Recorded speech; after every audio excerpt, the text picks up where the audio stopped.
하나님의 말씀이 생명이에요. 그리고 하나님의 말씀이 생명이기 때문에 그 말씀을 먹고 또 그 말씀을 책임지라는 사람들에게는 하나님의 생명이 계속해서 그 안에서 이어져 갈 것이다, 이렇게 말씀하시는 거죠. 구약의 관점에서 보면 이 아프고 또 가난하고 또 뭔가 쉬지 못하는 이 모든 것들은 하나님이 그들에게서 하나님을 기억하게 하는 장치로 주셨다, 이렇게 말씀하시는 거죠. 그런데 예수 그리스도가 이사야 53장에 있는 말씀에 보면 모든 질고와 모든 질병과 모든 고난을 예수 그리스도가 짊어지시고 십자가에서 죽으시고 그래서 그 다시 부활하셔서 이제는 더 이상 수고도 없고 슬픔도 없고 또 죽음도 없다, 이렇게 말씀하시는 거죠. 그래서 요한복음에 있는 말씀에 보면 내가 죽어도 예수 그리스도를 믿으면 죽어도 살겠고 살아서 믿는 자는 영원히 살 것이다, 이렇게 말씀하세요. 그러면 구약에 있는 이 질병과 신약에서의 질병이 다르죠. 무슨 말이냐면 이 구약에서 하는 이 모든 것들은 혈과 육적인 관계 안에서 하나님이 이스라엘 백성들에게 보여주시면서 예수 그리스도를 기다리게 말씀하시는 거예요. 그런데 신약에서의 질병은 예수 그리스도를 책임지라면서 그 안에서 부활의 신앙을 가지고 살게끔 하시는 것과 다른 거죠. 제사를 지내는데 구약에서는 죄를 가지고 들어오는 거예요. 그래서 이 구약의 제사는 그 죄를 없애기 위한 제사를 드려요. 그런데 신약에서의 예배는 죄를 묵상하는 것이 아니라 예수 그리스도 안에서 하나님의 사랑과 하나님의 진리와 그리고 하나님의 사랑으로 그 예배를 영과 진리로 예배할 수 있는 그런 기쁨의 그 축제가 바로 예배라고 할 수가 있어요.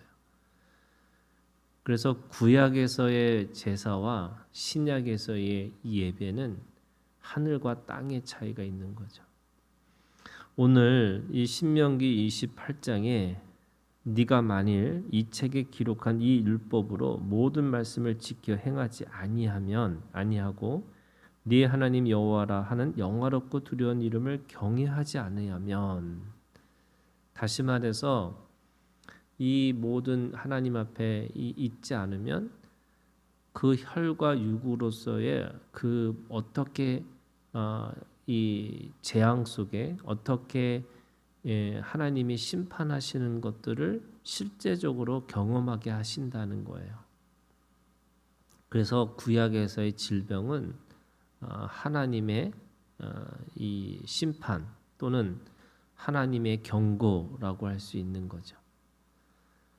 그것이 예수님이 오셔서 혈과 육이 아니고 이제는 하나님의 나라의 영적인 세계를 바라보면서 그거를 통해서 모든 것이 은혜라고 하는 것을 말씀하고 있어요.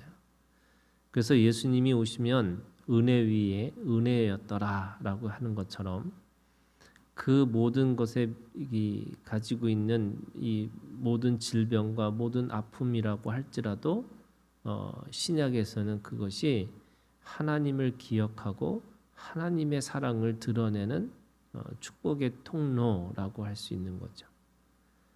그래서 은혜 안에 있으면 어떤 것도 저주가 되거나 재앙이 될 수가 없어요.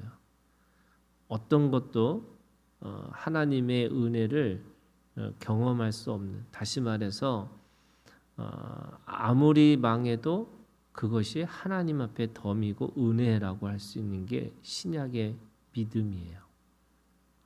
신약은 저주가 없는 거예요. 어떻게 보면은 내 연약함이 있을 수 있고 내가 어리석음도 있을 수 있지만 그 안에서 은혜 위에, 다시 말해서 예수 그리스도의 터 위에 있는 거예요. 그래서 모든 사람들이 그 반석 위에서 시작하는 거예요.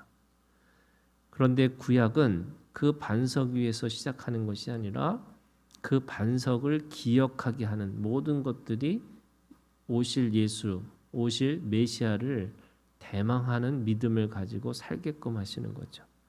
자, 오늘 말씀이 생명인데 말씀을 지키지 않은 경우에 나타나는 하나님의 심판이 세 가지가 있어요. 첫 번째는요. 이 몸의 59절에 있는 말씀에 보면 그 질병이 중하고 오래일 것이다 이렇게 얘기합니다. 하나님의 말씀을 지키지 않는 게 왜 이 몸의 연약함과 몸의 아픔으로 올 것인가? 이게 이 이스라엘 사람들에게는 하나님의 말씀이 생명임에도 불구하고 그 말씀을 따라가지 않으니까 이 우주, 하나님이 만드시는 이 우주의 원리가 모든 게 다 순리로 가야 되는데 그것이 영리로 갈 수밖에 없었다는 거예요.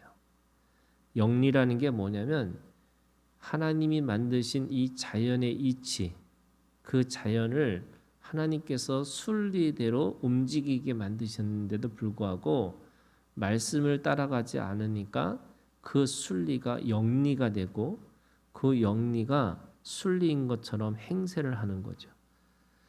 로마서에 있는 말씀에 보면은 진리가 나오려고 할 때마다 불의가 그것을 찍어 누르고 있다 이렇게 얘기하고 있어요. 이스라엘 백성들이 하나님의 말씀을 잘 믿으면 그 안에서 자연의 순리대로 살게 돼 있어요. 그런데 말씀을 따라가지 않으니까 순리를 영리로 쓰고 영리가 순리인 것처럼 행세를 하면서 그 안에 첫 번째 오는 게 뭐냐면 질병이라고 얘기하고 있는 거예요. 그런데 하나님은 그 질병 속에서도 다 심판하지 않으시고 62절에 보시면은 마지막에 남는 자가 얼마 되지 못할 것이다 이렇게 말씀하세요. 이게 구약에서 이 남은 자의 사상이에요. 하나님은 이스라엘 백성들을 완벽하게 진멸하시지 않으시고 언제나 그 남은 자의 사람들을 남겨두신다는 거예요. 그게 죽은 것 같지만 죽은 것을 언제나 그 안에 생명이 있다는 것을 남겨두셔서 그 생명이 계속해서 보존되기를 원하셔요. 그게 하나님의 방식이었죠. 그래서 늘 남은 자를 통해서 하나님의 일들을 감당하게 하시고 그 남은 자를 통해서 하나님의 사랑을 경험하게 하시는 거죠. 두 번째는요. 그 말씀을 쫓아가지 못하는 자에게 주시는 하나님의 심판이 64절에 있는 말씀이에요. 여호와께서 너를 땅 이 끝에서 저 끝까지 만민 중에 흩으시리니 이 흩어뜨리게 하시는 게 하나님의 심판이라고 하시는 거죠. 원래 하나님의 사람들은 가나안 땅에 살게 돼 있어요. 그런데 그 말씀을 청종하지 않으면 그 가나안 땅에서 쫓겨나는 거죠. 그래서 430년의 노예 생활을 하던 그 70년에 끌려가서 70년 동안 그들의 삶이 유린당하는 것처럼 그 모든 것이 죄의 값을 치러야지만 다시 돌아오게 할 것이다 이렇게 말씀하세요. 가나안 땅은 젖과 꿀이 흐르는 땅이기 때문에 무슨 말이냐면 반드시 말씀으로 운행하시고 또 말씀을 따라서 살아야 할 땅이 가나안 땅이었어요. 그런데 말씀이 없으니까 그 땅에서 쫓아내시겠다. 그래서 이방의 땅, 하나님의 말씀이 통하지 않는 그 땅에 가서 그들이 말씀으로 살아야 되는데 말씀이 없는 사람들, 말씀이 없는 지역으로 들어가 버리니까 그 안에 이 말할 수 없는 고통이 그 안에 있는 거죠. 진리를 가지고 있는 사람에게는 진리가 없는 땅은 고통과 같은 거죠. 목마른 사슴이 시냇가를 찾듯이 당연히 그 목마름을 물로 채워야 되는데 물이 없는 시대, 다시 말해서 이 가뭄의 시대를 살고 있는 거고, 또 물이 있다 할지라도 깨끗한 물, 마실 만한 물이 없는 홍수의 시대에 살고 있는 거예요. 그래서 아무리 많은 말씀이 있어도 절대로 깨끗한 그 생수를 마실 수 있는 그런 물이 없는 거고, 그러다 보니까 그 고통은 말할 수 없는 거죠. 그 가나안 땅에 살 때는 어디를 가든 말씀의 젖이 있었고 말씀의 꿀이 있었는데, 그 젖과 꿀이 흐르지 않는 땅은 그냥 그 자체가 저주와 같다, 이렇게 말씀하시는 거예요. 세 번째는요, 68절에 있는 말씀이에요. 여호와께서 너를 배에 싣고 전에 네게 말씀하여 이르시기를 네가 다시는 그 길을 보지 아니하리라 하시던 그 길로 너를 애굽으로 끌어가실 것이다. 이 애굽으로 다시 끌려가는, 그래서 그것이 뭐냐면 자유를 빼앗기는 거예요. 흩어지는 것뿐만 아니라 원래 그 가나안 땅은 자유의 땅이에요. 근데 이제 끌려가서 그 자유를 빼앗길 수밖에 없다.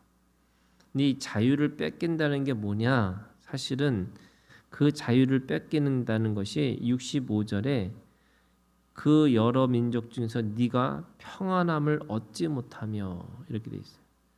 자유는 평안이거든요. 그런데 참된 쉼이 없는 거예요. 그래서 참된 안식이 없는 거죠. 쉼이 없는 인생, 안식이 없는 인생, 바로 말씀이 없기 때문에 그들에게는 이제는 노동을 하고 그 일을 통해서 자기의 존재감을 찾아야 되고, 또 그 일을 통해서 늘 고통 가운데 살아가는 거죠. 그래서 무엇을 먹을까, 무엇을 입을까, 무엇을 마실까, 이게 이방인들이 구하는 건데, 그 하나님의 백성들은 하나님 아버지가 되시기 때문에 그 아버지가 먹고 입고 마실 것을 염려하시고 그 필요를 따라서 그때마다 공급해 주시는 건데, 이제는 그들에게는 말씀이 없으니까 그것이 자유가 없고 안식이 없고, 그래서 먹을 거, 마실 거, 입을 거를 자기 스스로 그거를 구하고 살아가는 고아가 돼버린 거죠. 그 고아가 가지고 있는 가장 중요한 것 중에 하나가 뭐냐면 안식이 없고 진정한 자유가 없는 거죠. 아버지가 있는 인생은 쉼이 있고 안식이 있고, 그래서 그걸 통해서 하나님을 사랑할 수 있는 그 모든 것들이 생기는데, 사랑할 수 있는 마음의 여유가 없는 거죠. 그러다 보니까 결국에는 이 노예처럼 이 일이 자기의 존재감인 것처럼 살게 돼 있다는 거죠. 자, 그러면 그 모든 이 질병과, 그리고 모든 이 흩어짐과, 그리고 모든 이 안식이 없는 이 노예 같은 그런 삶으로 살게끔 하지 않으려면 진정한 그 말씀을 가지고 살게끔 하셔야 되는데, 이 사람들이 지키지 못하니까 사실은 예수님이 필요한 거였고, 그 예수님을 통해서 늘 하나님 앞에 공급함이 그 가운데 있을 것이다, 이렇게 말씀하시는 거죠. 말씀을 지키지 못하는 사람들에게 이제 말씀이 육신이 돼가지고 그 육신이 죽으시고 부활하셔서 이제 그 예수님이 내 안에, 주님의 영이 내 안에 들어오셔서 이제는 모든 사람들에게 질병으로, 또는 그 흩어짐으로, 또는 그 모든 이 노예 같은 인생을 허락하지 않으시고, 이제 하나님의 자녀로 하나님의 말씀을 따라 자녀답게 살게끔 하셨다 이렇게 말씀하시는 거예요. 그래서요 이게 예수가 있는 삶과 예수가 없는 삶은 천지 차이인 거예요. 예수가 없는 삶은 질병이 저주예요. 그런데 예수가 있는 삶은 그 질병 속에서도 하나님의 은혜를 경험하게 되는 거예요. 그래서 예수가 있는 삶으로 우리가 살아야 되는 거죠. 예수님은 오늘 그 모든 것들을 다 가져가셨어요. 질병도 또 노예도 또 우리가 가지고 있는 그 가나안 땅에서 쫓겨나는 그 모든 것들도 다 십자가에서 죽으시고 부활하심으로 말미암아 그 모든 것을 다 가져가셨습니다. 그 저주를 더 이상 묵상하지 않게끔 살게 하시는 것이 예수 그리스도 안에서 살아가는 우리의 믿음이고 우리의 삶입니다. 오늘도 주님이 주시는 참된 건강함과 또 하나됨과 또 그 안에서 하나님이 주시는 참된 자유를 우리가 온전히 누리시면서 오늘 그것을 통해서 하나님의 그 능력을 드러내고 살아가는 오늘 우리가 되기를 주님의 이름으로 축원합니다.